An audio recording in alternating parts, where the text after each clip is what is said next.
bloody fantastic.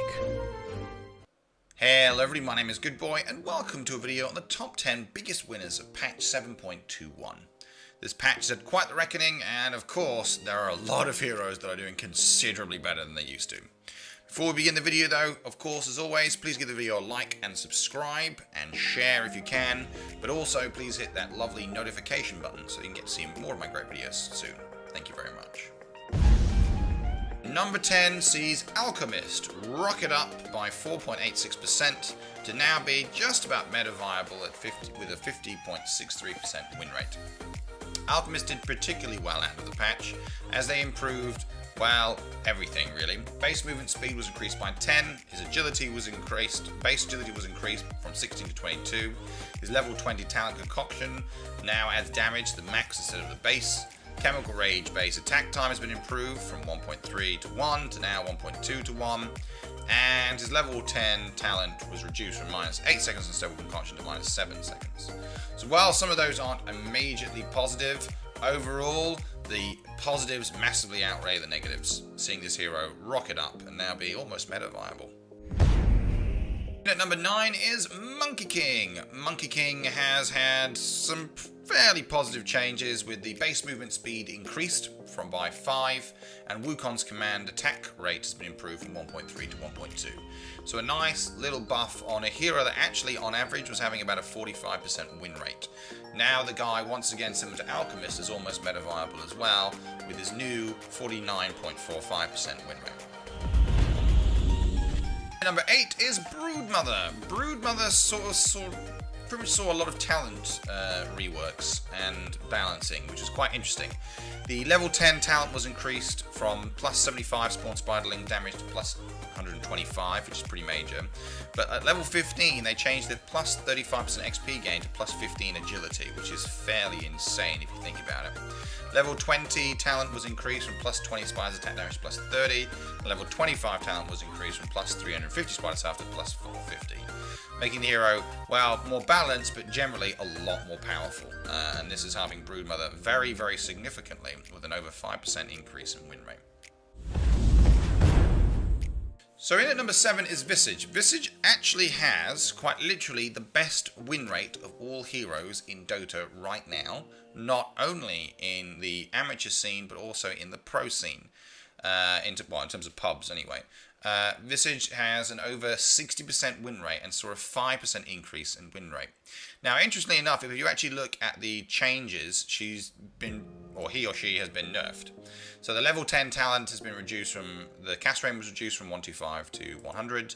The Familiar's movement speed was reduced at level 20, and the soul assumption damage per charge was slightly improved. But that's not the reason why the improvements have happened. It's actually the core items that Visage use are actually cheaper and easier and do more, add more of a benefit to Visage. So first of Vladimir's offering now is 100 gold cheaper, and Solar Crest has its movement speed bonus changed from 60% base to +20 flat. And for a hero like Visage, that +20 flat is a considerable improvement, offering actually a lot of early game increased speed. So as 2 of the core items of Visage are now basically easier or have higher, better game impact in the early parts of the game, Visage is actually flying ahead and dominating in games. A very, very good hero to spam if you know how to play Visage. In at number 6 is Ursa. Ursa has shot up by 5.5% to have a 57% win rate, and actually is the second, after Visage, is the second highest win rate in the game. And Ursa actually got nerfed a little bit. So Fury Swipe's damage was reduced from 10 to 28 to 7 to 28, making it slightly not quite as good in the early game, but on average is about the same once you max out. But base movement speed was increased by 15. Ursa has chronic mobility issues, and this movement speed improvement is meteoric, particularly as you really don't want that psychotic bear ripping your head off. In at number 5 is Gyrocopter. Gyrocopter saw his base strength increase from 19 to 22. Doesn't sound that much, but it is enough to take what was actually quite a badly underperforming hero straight up it by 5.7%, so a pretty major change. And of course, with a hero we're going to talk about later, there is a special combo you can do with the hero that is also now a lot more viable. But we'll get into that later. But Gyrocopter has seen a notable improvement, partly because of the meta, but also because of his own changes. In at number 4 is Arc Warden. Arc Warden was due a major buff and he got it. Spark Wraith damage was increased from 100 to 280 to 100 to 310. Tempest double duration was increased from 14 to 18 to 16 to 20. And the level 10 talent was increased from plus 25 attack speed to plus 30. All positive unilateral buffs for the hero, making the hero considerably better, nearly 6% improvement in win rate, and again, similar to Alchemist and Monkey King, pretty much meta viable now. A very, very positive change there, and a giant shoot up for sure. So in at number 3 is Io. Io, in my opinion, got the biggest buffs and change reworks I have ever seen for a hero. Broken, really, in my opinion. And the thing is, even in lower skill brackets where Io traditionally fares well, Io is doing a lot better with a 7% increase in win rate. But let's just go through what's happened. Besides removing it from Captain's Mode, we see huge, generally buffs. So Tether now transfers health and mana even when Io is at max HP, which is insane. Overcharge has an 18-second cooldown and an 8-second duration, and no longer has a 2-second toggle. Overcharge now costs 40 to 100 mana to cost and no longer burns 6% of health and mana per second. Overcharge attack speed bonus has been increased from 40 to 70 to 50 to 140. Overcharge damage reduction has been increased from 5 to 20% to 15 to 30%. Relocate delay, this is probably the only major outright nerf, has been increased from 2.7 to 2 to 3.5 to 3. Relocate cooldown has been reduced though from 130 to 90 to 90 to 60. And Relocate has a cast delay again instead of being channeled, so you can't interrupt it anymore like you used to. And then finally, the level 20 talent has been changed from minus 60 seconds reload cooldown to minus 30 seconds. So while there are a few nerfs in there, generally the hero is now considerably easier to play, which is part of the reason why it's rising up, but also these are huge amounts of buffs to a hero. That frankly, they had to remove Captain's Mode because otherwise it would just simply break Dota. And Io has been played in every single major tournament since TI3. A ridiculous hero. In at number 2 is Lone Druid. So Lone Druid has, again, similar to Io, an over 7% increase in win rate.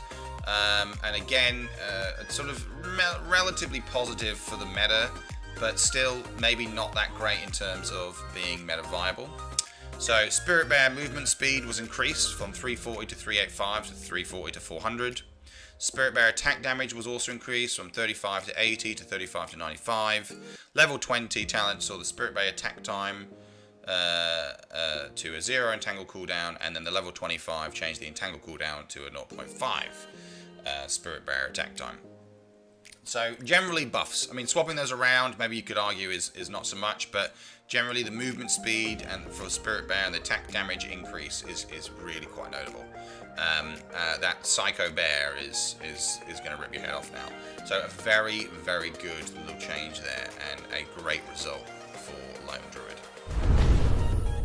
Finally, at number 1, with nearly an 8% improvement in win rate, is Lifestealer.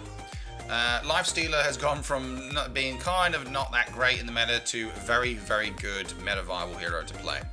So base movement speed has been increased by 15. Again, this is probably the biggest buff by far, but also the base armor has been increased by 2.